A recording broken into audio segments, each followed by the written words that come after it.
Olá, muito boa tarde. Você vai ver a seguir no TV Esportes deste sábado futebol de botão ou de mesa, um brinquedo antigo que tem status de esporte para muita gente até hoje. Nos gramados, gurias coloradas empatam no primeiro jogo do duelo que vale uma vaga às finais do Brasileirão Feminino. No estúdio, vamos falar com o campeão mundial de duatlon sobre a etapa do estadual da modalidade este final de semana em Porto Alegre. Copa Davis e Superbike Brasil, gaúchos são destaques no tênis e na motovelocidade. Tem ainda bola redonda, bola oval e paradesporto na agenda esportiva. O TV Esportes está no ar.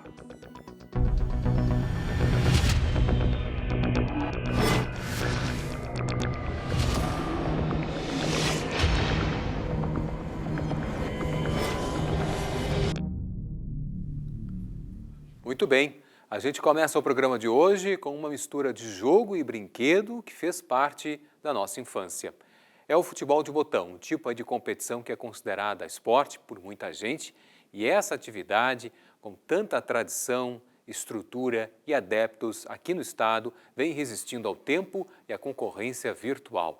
E a repórter Lívia Guilhermano foi conferir de perto na Associação de Futebol de Mesa de Porto Alegre, a AFUMEPA. Dá uma olhada.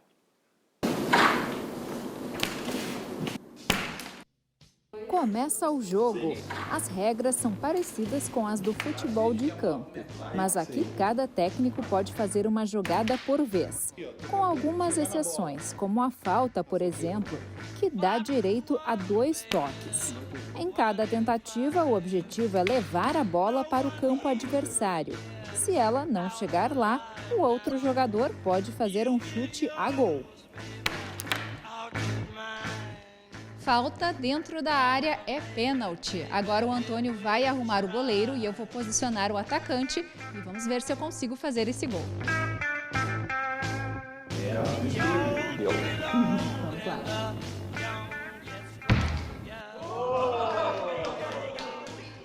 Ó, deu certo, me saí bem. O futebol de mesa tem 4 tipos de regras oficiais. Essa daqui, jogada no Rio Grande do Sul, é conhecida como um toque disco ou regra baiana, uma referência às origens do esporte. O futebol de mesa lá pela década de 60 começou a se organizar com o objetivo de tentar unificar, né, as regras que eram praticadas nas diversas praças esportivas.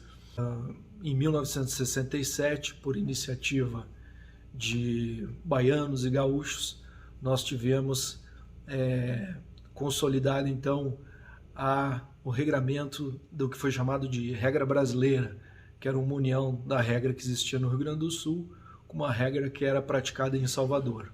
O esporte tem 2 modalidades, liso e cavado. A única diferença maior que a gente tem nas 2 modalidades é o tipo do botão e o tipo da mesa. Nessa mesa do liso, o botão anda sem atrito, com atrito menor, e vai até o fundo do campo. Na modalidade cavado, não, tu tem condições de fazer coberturas e o botão parar onde tu quer, se ele não vai até o fim da mesa. Os botões remetem à infância de toda uma geração. Mas o esporte cresceu e hoje tem uma confederação brasileira e federações estaduais. Quem pratica garante, a essência continua a mesma. Em torno da mesa se reúnem jogadores de todas as idades. É completamente inclusivo o nosso esporte, que a gente tem competições.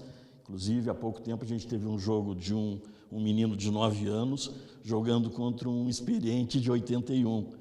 E jogando sem privilégios para ninguém.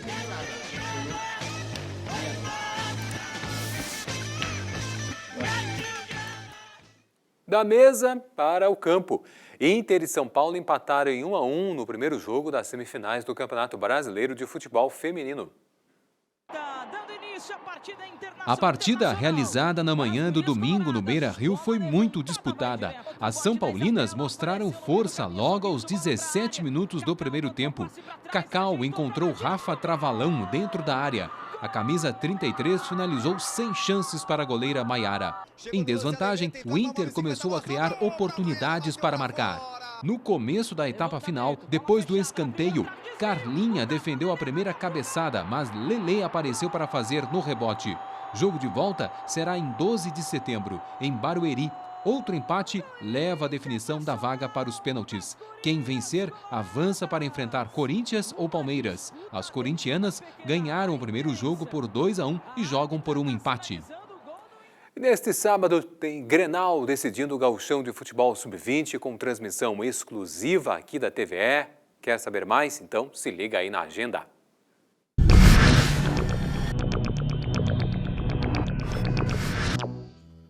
A grande final começa logo mais 3 da tarde na Morada dos Quero-Queros, o centro de treinamento colorado em Alvorada. O jogo de ida ficou no 1-1 sábado passado no CT Hélio Dourado, em Eldorado do Sul.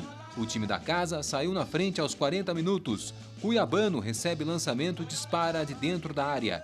Kelvin aproveita o rebote do goleiro Anthony e abre o placar. O primeiro tempo foi tão disputado que terminou com um cartão vermelho para cada lado.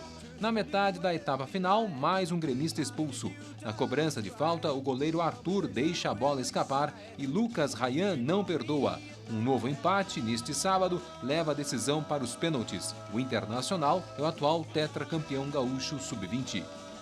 Pelo Campeonato Brasileiro da Série A, o Inter tem jogo de 6 pontos com o Corinthians neste domingo, 4 da tarde, no Itaquerão, em São Paulo. No fechamento da rodada, nesta segunda-feira, os dois times chegaram aos mesmos 42 pontos do Fluminense, terceiro colocado na tabela. Em quinto, pelos critérios, os colorados vêm de vitória em casa sobre o Juventude 4-0, com 2 de Johnny de cabeça e 2 a partir da cobrança de pênalti.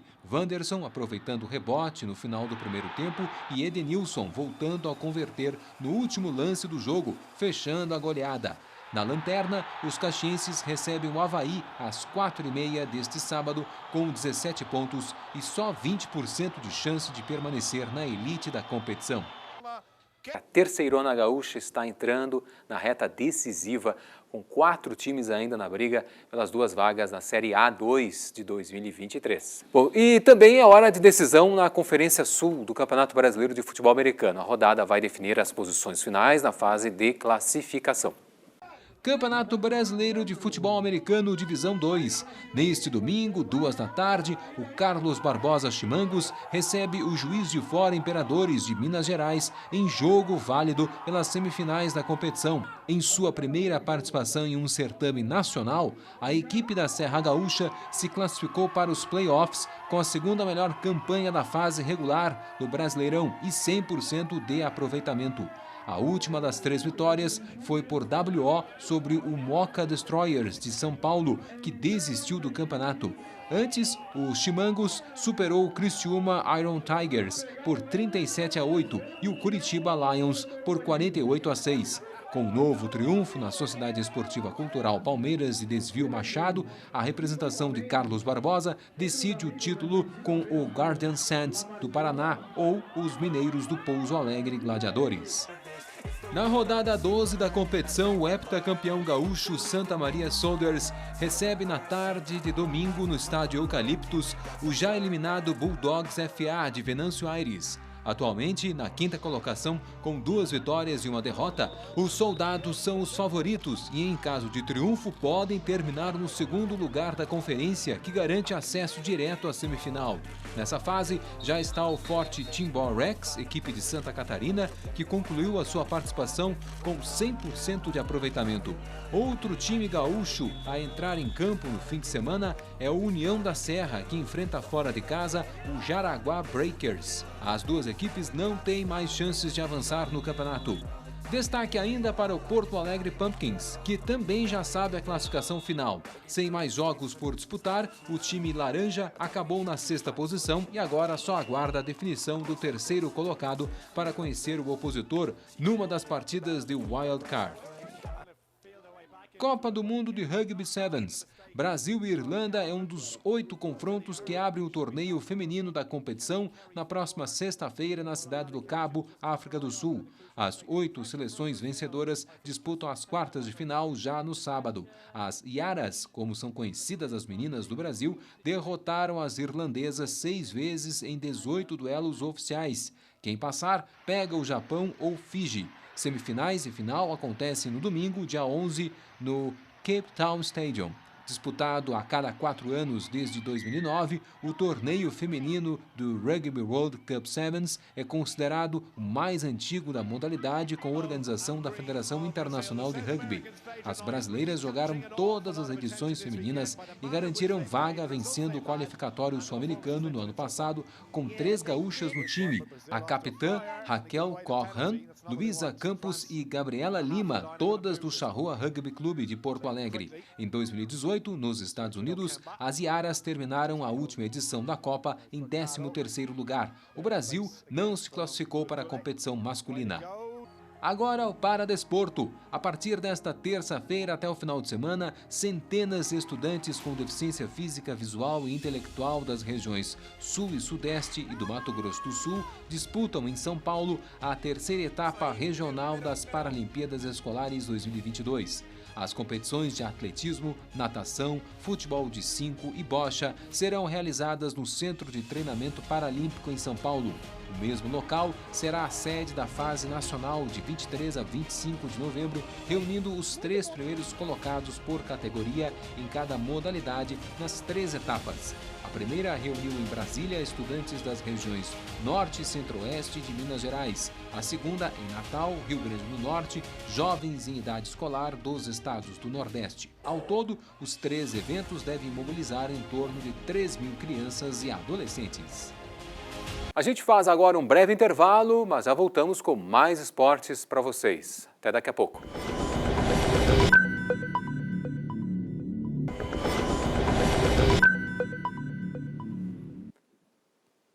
De volta aqui com o TVE Esportes e o assunto agora é corrida e ciclismo. Porto Alegre, neste domingo, acontece o desafio do Duathlon. O evento vale pontos para o campeonato estadual da modalidade.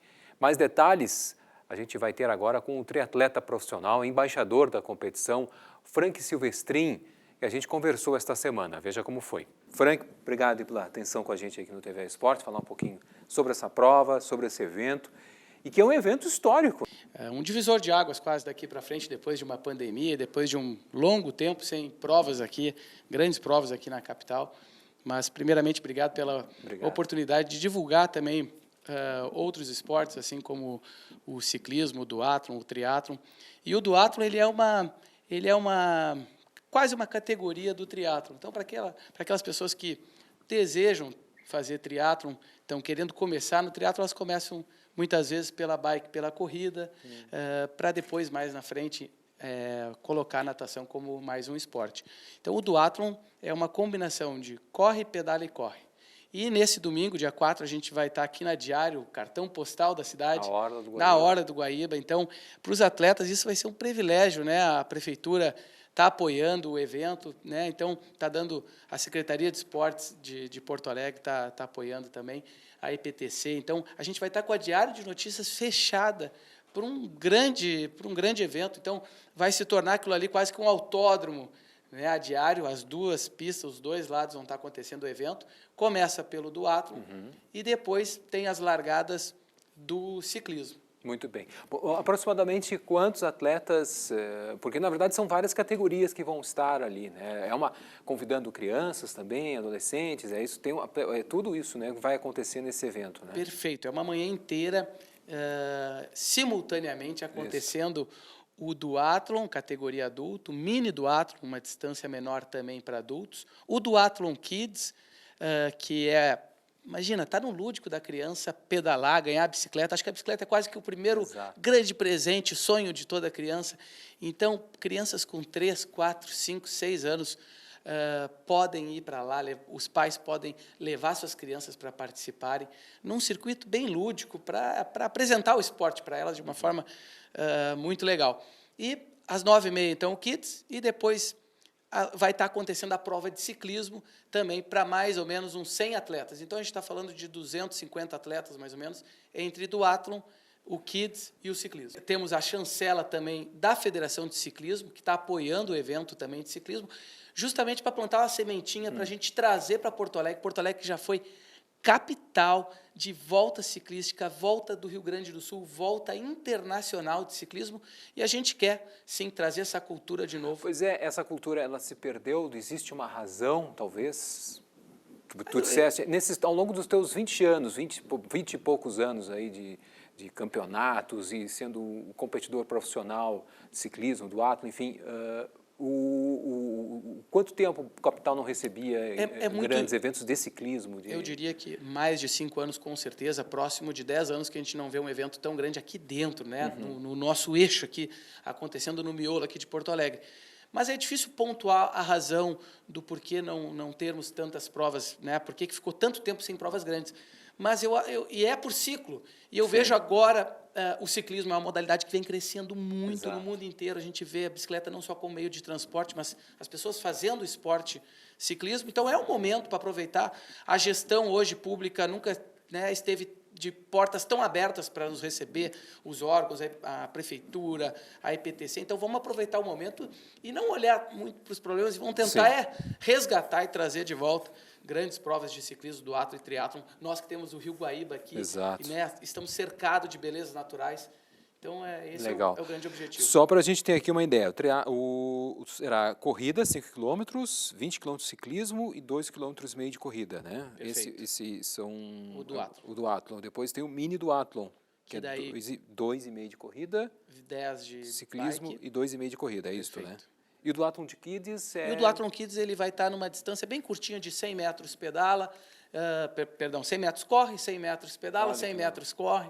Então, a gente vai estar num raio de 100 metros dentro daí do empreendimento ali do Golden Lake, que é um local seguro. A gente não vai estar com as crianças acessando a pista é para os atletas adultos, e na parte fechada dentro do empreendimento a gente vai estar usando para a prova Kids. Muito bem. Mas uma curiosidade sobre a questão do próprio triatlon, que eu queria saber, e eu acho que muitos...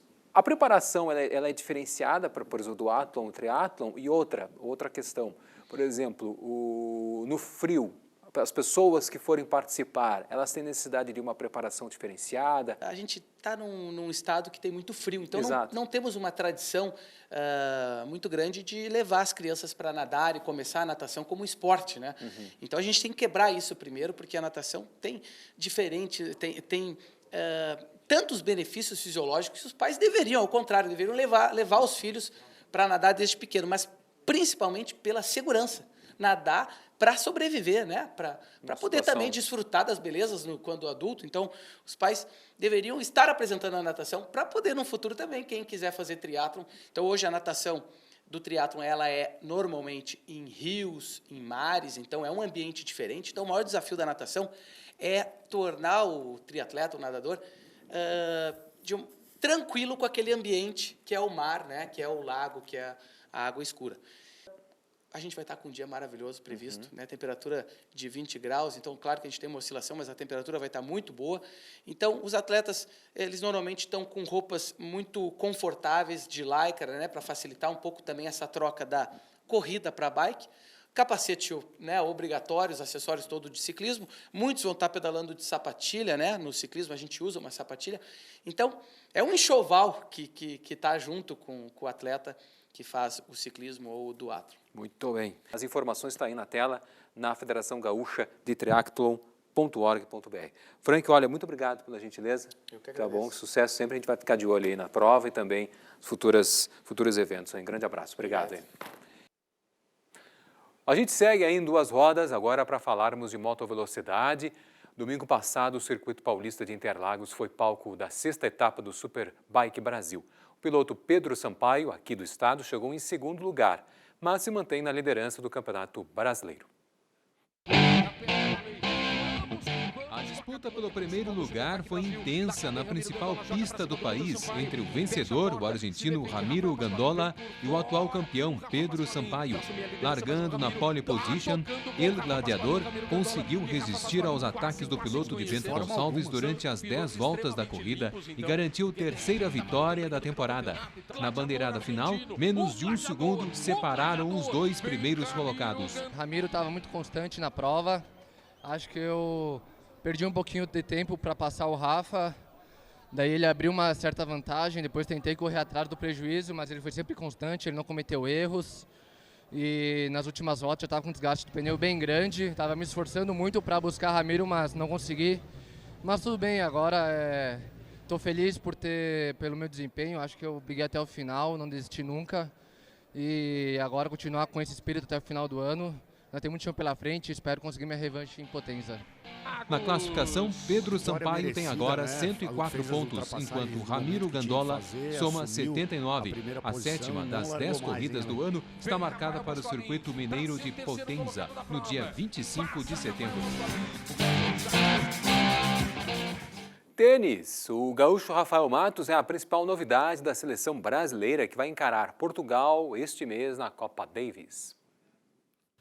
Os jogos serão realizados em recinto fechado nos dias 16 e 17 de setembro, no piso rápido do Centro Cultural de Viana do Castelo, no norte de Portugal. É a primeira vez que os dois países vão medir forças na Copa Davis, competição que é espécie de Copa do Mundo do tênis. Quem vencer o confronto, válido pelo Grupo Mundial 1, irá disputar os qualifiers da Copa Davis no primeiro trimestre de 2023. Em fase de renovação do time brasileiro, o capitão Jaime Ossins anunciou ontem os 5 tenistas que vão para a quadra contra os lusitanos. Além do porto-alegrense Rafael Matos, foram chamados Thiago Monteiro, Felipe Bellingeni, Matheus Puccinelli e Thiago Wild.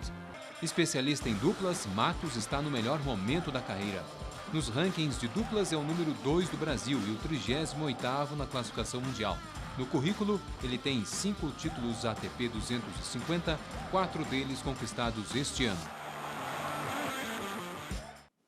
Muito bem. Bom, antes de a gente finalizar o TVA Esportes, lembrando, daqui a pouco, a partir das 3 horas da tarde, tem transmissão aqui na TVE, da decisão do Campeonato Estadual Gauchão Sub-20, é Grenal, aqui na TVE. Daqui a pouquinho, tá bom? Essa edição do TVA Esportes, a gente vai finalizando. Voltamos na próxima segunda-feira, ao longo da semana, sempre ao meio-dia. Até lá, um ótimo sábado, um ótimo domingo.